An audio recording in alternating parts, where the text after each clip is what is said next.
I wanted to add one more thing about that settlement of the case, whether it's through mediation or not, is that settlement can offer many things that a court is not able to.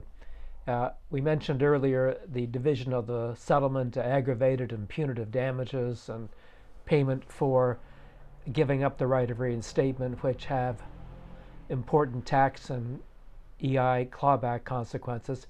But also, there's an issue about a reference letter.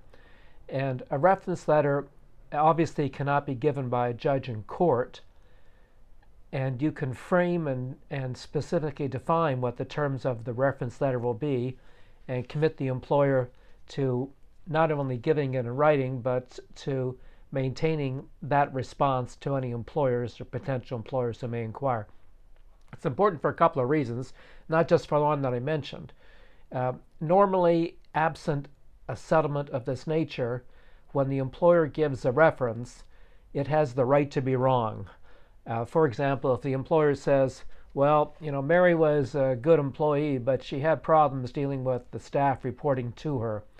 Now, in that situation, even if that is not true, in fact, if the employer reasonably believes it to be true, there's no possible claim for defamation. There's something called a qualified privilege in that circumstance, where as long as the employer, in good faith, believes it to be true, even if it isn't, then there's no action that you can bring in defamation. However, when a letter of reference is given as a term of settlement, that defense is no longer available because it's now a contracted issue. It's a term of a contract, and if the employer violates the contractual term, then there can be a claim for damages made without regard to this defense of qualified privilege. So this is a very important term. Make sure you get it in your settlement, and make sure you actually have a draft letter that's appended to the minutes of settlement, so there's no dispute about what that letter is going to say.